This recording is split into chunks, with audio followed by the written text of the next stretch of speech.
नमस्कार,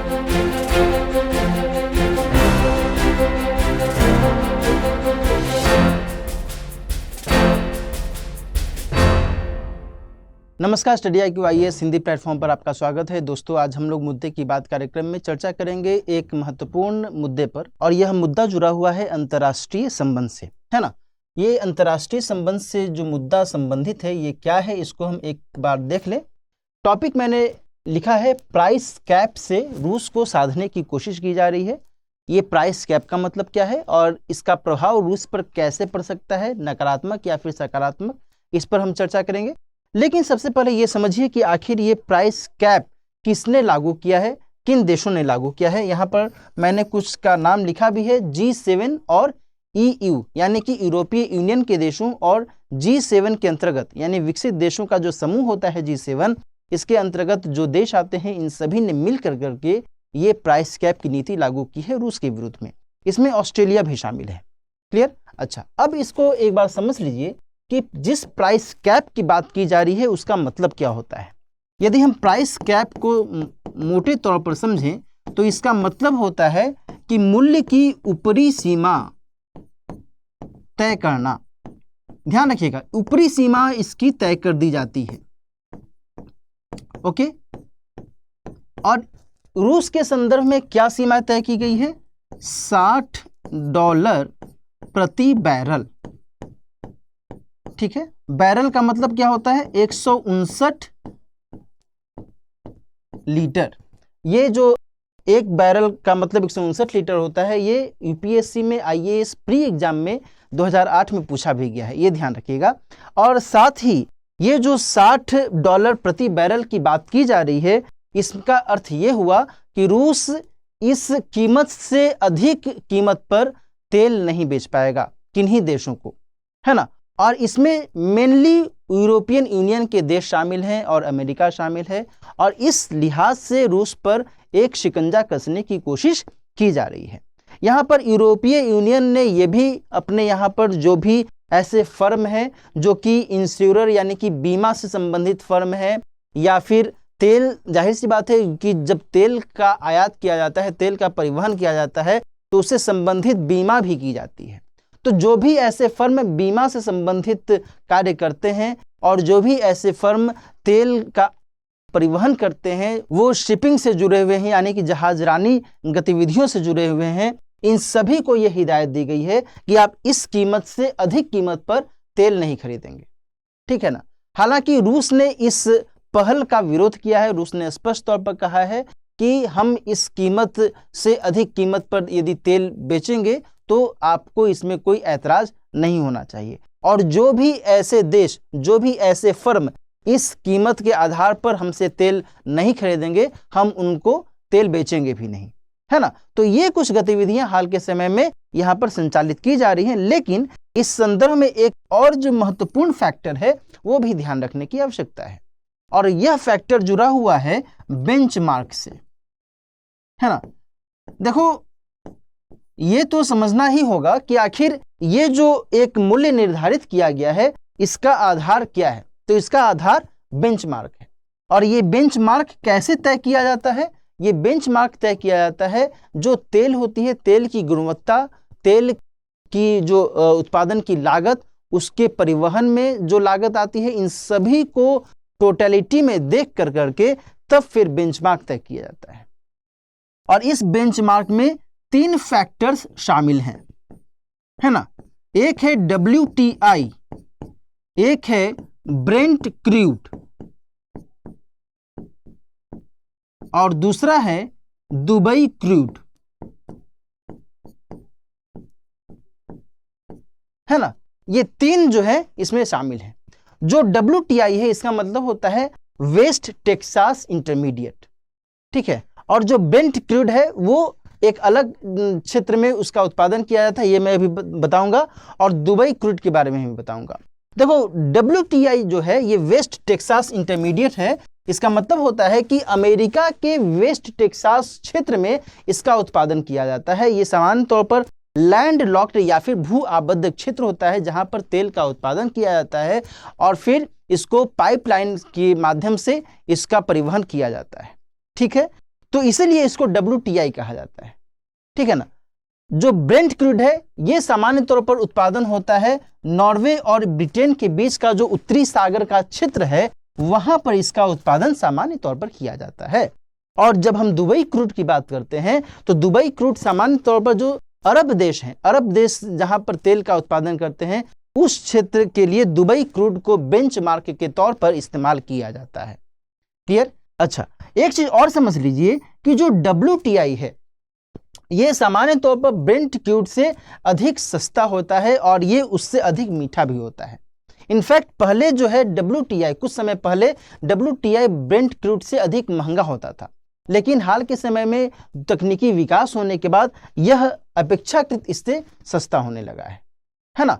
तो ये चीजें यहां पर आपको ध्यान में रखने की आवश्यकता है। जो WTI है इसमें सल्फर की मात्रा कम होती है, मात्रा कम, इसी लिहाज से किसकी अपेक्षा, तो ब्रेंट क्रूड की अपेक्षा, और इसी लिहाज से यह अपेक्षाकृत मीठा होता है ना। ये चीजें आपको ध्यान में रखने की आवश्यकता है। ये मैं इसलिए बता रहा हूं कि WTI के कॉन्टेक्स्ट में IAS प्री एग्जामिनेशन में ही 2020 में सवाल पूछा गया था।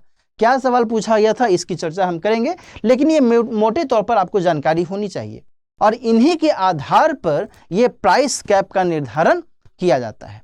और एक चीज और ध्यान रखना कि जो ब्रेंट क्रूड है, ब्रेंट क्रूड के आधार पर जो बेंचमार्क तय किया जाता है उसको कौन फॉलो करते हैं, उसको फॉलो करते हैं ओपेक देश, है ना, OPEC, ओपेक देश।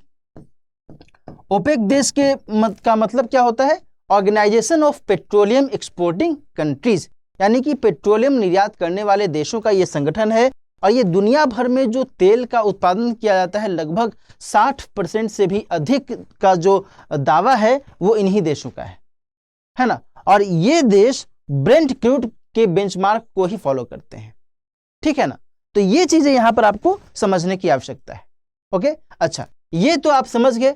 अब दूसरा हमें ये अब समझने की आवश्यकता है कि जो ये प्राइस कैप लागू किया गया है रूस के अगेंस्ट में, इससे क्या कुछ अपेक्षाएं की जा रही हैं। तो पहली अपेक्षा देखो दोस्तों, ये की जा रही है कि वैश्विक ऊर्जा मूल्य को नियंत्रित करने की कोशिश हो। वैश्विक ऊर्जा मूल्य पर नियंत्रण, है ना। दूसरी कोशिश यह की जा रही है कि उभरती अर्थव्यवस्थाओं को लाभ। कैसे लाभ? क्योंकि जब तेल की ऊपरी सीमा एक तय कर दी जाएगी तो फिर ये उभरती अर्थव्यवस्थाएं यानी कि अल्पविकसित देश और विकासशील देश उस कम कीमत पर तेल की आपूर्ति कर सकते हैं, तेल का आयात कर सकते हैं, है ना। अर्थव्यवस्थाओं को लाभ। तीसरी बात यह कही गई है कि प्राइस कैप बाद में एडजस्ट किया जाएगा, एडजस्ट किया जा सकता है, यानी कि इसमें बाद में और कटौती की जा सकती है ना। देखो ध्यान रखना कि वर्तमान में जो प्राइस कैप लगाया गया है $60 प्रति बैरल के हिसाब से, और रूस जो है वो सामान्य तौर पर $64 प्रति बैरल के हिसाब से तेल बेचता है ना।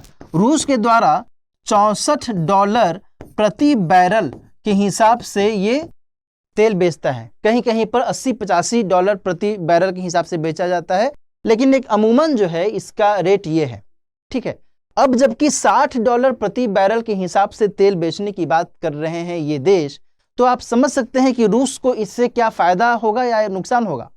नुकसान तो होने की कोई खास संभावना है ही नहीं, क्योंकि इसका जो एक बहुत महत्वपूर्ण लाभ है वो ये है कि रूस के यहां तेल उत्पादन की जो लागत है, तेल उत्पादन की लागत बहुत कम है ना। इसके यहाँ उत्पादन की लागत कम है। तो ये सामान्य सी अर्थव्यवस्था है कि भाई जब उत्पादन की लागत कम है तो थोड़ा सा यदि हम सस्ते में भी अपना सामान बेच देते हैं तो मुझे इससे कोई नुकसान नहीं होने वाला है ना। और यहाँ पर तो $64 प्रति बैरल के हिसाब से पहले ही ये बेच रहा है और वर्तमान में $60 प्रति बैरल की बात की गई है। तो इससे कुछ खास इसको असर होने की संभावना तो नहीं लगती है। ठीक है, दूसरी बात यहाँ पर यह भी है दोस्तों कि जो रूस का तेल है, रूस जो तेल का उत्पादन करता है और ये बेचता है, उसमें यदि उसको ब्लेंड किया जाए यानी कि उसमें कुछ अन्य भी हाइड्रोकार्बन मिलाए जाएं, यानी कि कुछ और भी पदार्थ मिलाए जाएं, तो वो और सस्ता हो सकता है। और यह जो कैप लगाया गया है, प्राइस कैप जो लगाया गया है, ये केवल क्रूड ऑयल पर लगाया गया है, ये ब्लेंडेड ऑयल पर नहीं लगाया गया है। तो इस माध्यम से भी रूस को फायदा हो सकता है ना। तो यहां पर मैं लिख देता हूं कि ब्लेंडेड तेल पर प्राइस कैप नहीं,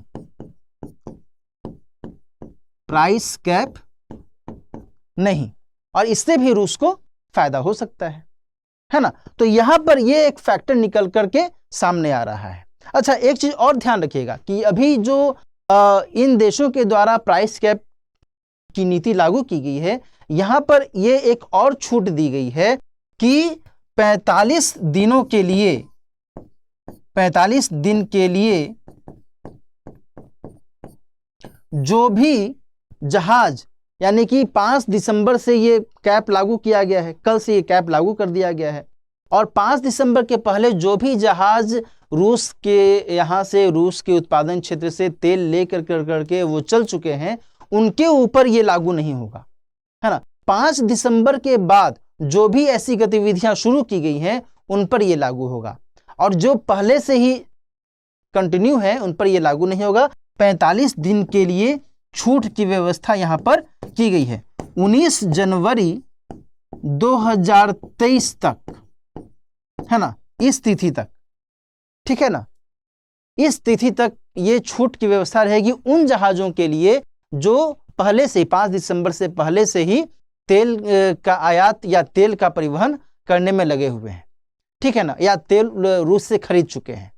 क्लियर? तो ये आपको यहां पर ध्यान में रखना है। दूसरी छूट यहां पर ये भी की गई है कि जो सखालिन 2 प्रोजेक्ट है, जो रूस के माध्यम से जापान को तेल की आपूर्ति की जाती है, सखालिन 2 प्रोजेक्ट के माध्यम से, उसमें भी छूट दी गई है कि उसमें भी प्राइस कैप नहीं लगाया जाएगा। जाहिर सी बात है कि भाई जापान अमेरिका का दोस्त है ना।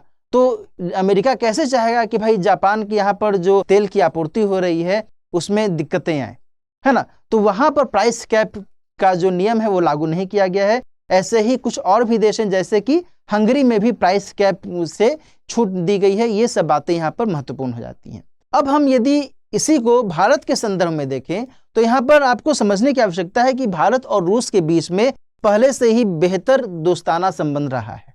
ठीक है ना, और भारत कतई नहीं चाहता है कि वह अपने राष्ट्रीय हित को लेकर करके किसी भी स्तर पर कोई समझौता करे, है ना।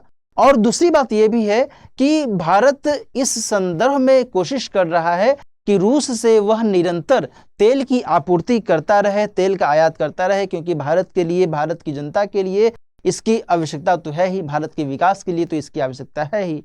और ऐसे भी डाटे सामने आए हैं जिसमें यह पता चला है कि रूस और यूक्रेन के बीच में जब युद्ध की शुरुआत हुई फरवरी 2022 में, तो उससे पहले भारत रूस से लगभग 1% का ही तेल आयात करता था।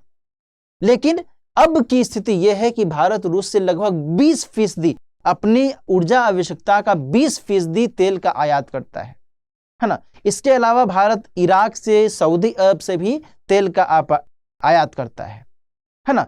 तो हाल के संदर्भ में जो ये गतिविधियां हुई हैं, इसको लेकर करके भारत सरकार का एक स्पष्ट मंतव्य है कि हम अपने राष्ट्रीय हित में रूस से जो आपूर्ति कर रहे हैं उसमें हम कतई कोई समझौता नहीं करना चाहेंगे, क्योंकि इससे यह एक संप्रभुता का भी मामला है।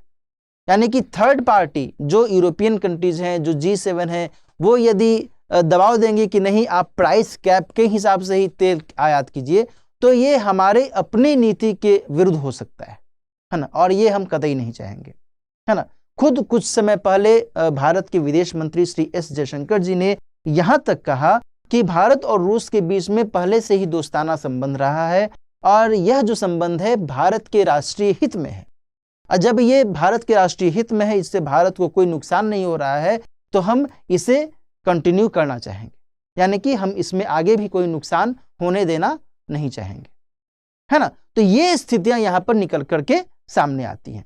अब ये आगे आने वाले समय में देखा जा सकता है कि इस प्राइस कैप को लेकर करके ये सभी देश, यूरोपीय यूनियन, G7 के देश क्या कुछ नीति अपनाते हैं। क्योंकि अभी की जो स्थिति है, अभी की स्थिति से मैंने आपको ये संकेत कर दिया कि $60 प्रति बैरल के हिसाब से रूस पर एज सच कोई खास प्रभाव पड़ने वाला नहीं है। यदि इसमें बाद में और उत्तरोत्तर कमी लाई जाती है, $30, $25 के हिसाब से यदि कमी लाई जाती है, तो फिर रूस पर इसका इम्पैक्ट पड़ सकता है ना। लेकिन दूसरी बात, इन देशों को यह भी ध्यान में रखने की आवश्यकता होगी कि वो इस हिसाब से प्राइस कैप यदि घटाते चले जाएंगे तो फिर कहीं ऐसा ना हो कि वैश्विक स्तर पर जो ऊर्जा संकट पहले से ही विद्यमान है वो और अधिक विकराल रूप धारण कर ले, और इसका एक जो डायरेक्ट इम्पैक्ट है वो कई देशों की अर्थव्यवस्थाओं पर पड़ सकता है ना। सामान्य तौर पर विकसित और जो विकासशील देश और अल्प विकसित देश हैं उन पर पड़ सकता है ना। मुद्रास्फीति बढ़ सकती है, खाद्य स्फीति बढ़ सकती है, क्योंकि तेल पर कई सारी चीजें डिपेंड करती हैं, है ना, ये हम सभी जानते हैं। ठीक है, तो इस लिहाज से इन देशों को आगे समझने की आवश्यकता होगी। और दूसरा जो एक संभावना है, दूसरी संभावना यह है कि यदि रूस और यूक्रेन के बीच में जो युद्ध की अभी रसाकसी चल रही है, इसमें यदि एक अंत की स्थिति आती है, तो फिर उसके आधार पर ये देश रूस के अगेंस्ट में जो प्रतिबंध लगा रहे हैं, ये जो रणनीतियां अपना रहे हैं आर्थिक आधार पर, इसमें कुछ कटौती करें। ठीक है, तो आज की चर्चा हम यहीं पर समाप्त करते हैं। आज की चर्चा के आधार पर एक सवाल मैं आपको छोड़े देता हूं, उसका उत्तर लिखने की कोशिश कीजिएगा। सवाल है, हाल ही में रूस के तेल उत्पादन पर प्राइस कैप लगाया गया है, इसका आधार क्या है?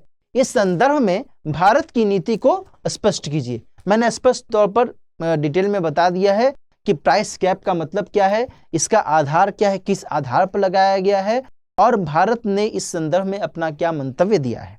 एक एक करके जैसे जैसे प्रश्न पूछा गया है वैसे वैसे आप इसका उत्तर लिखिएगा। इसका उत्तर लिख करके आप मेरे टेलीग्राम चैनल पर भी भेज सकते हैं। मैं वहां पर इसको चेक करके आपको मैं उसका फीडबैक बता सकता हूं। आप मेरा टेलीग्राम चैनल सब्सक्राइब कर सकते हैं, ये है dileep.kumar@01, है ना। तो ये तो मुख्य परीक्षा के आधार पर एक प्रश्न बन गया। और मैंने आपसे अभी चर्चा के दौरान कहा भी था कि WTI यानी कि वेस्ट टेक्सास इंटरमीडिएट के कॉन्टेक्स्ट में एक सवाल IAS के प्री एग्जाम में पूछा गया था, तो वही ये सवाल है। इसका उत्तर आप देने की कोशिश कीजिएगा कमेंट सेक्शन में।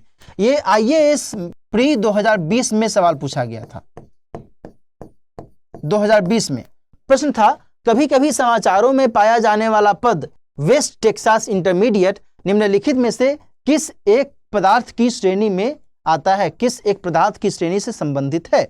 ऑप्शंस हैं कच्चे तेल की, बहुमूल्य धातु की, दुर्लभ मृदा तत्व की, या फिर यूरेनियम की। आप इसका उत्तर समझ गए होंगे, इसका उत्तर आप देने की कोशिश कीजिएगा। IAS प्री 2020 में यह सवाल पूछा गया था, इसलिए मैंने जब वहां पर बेंचमार्क के समय में विस्तार से बता दिया, ताकि हो सकता है कि परीक्षा में आगे कुछ और आधार पर सवाल पूछ लिया जाए, है ना। इसलिए मैंने वेस्ट टेक्सास इंटरमीडिएट और क्रूड ऑयल के बारे में हल्का सा और ब्रीफ में मैंने बता दिया था। ठीक है ना। चलिए आज की चर्चा हम यहीं पर समाप्त करते हैं। मिलते हैं किसी और मुद्दे की बात कार्यक्रम में किसी और महत्वपूर्ण मुद्दे के साथ। तब तक अपना ख्याल रखिए। All the best.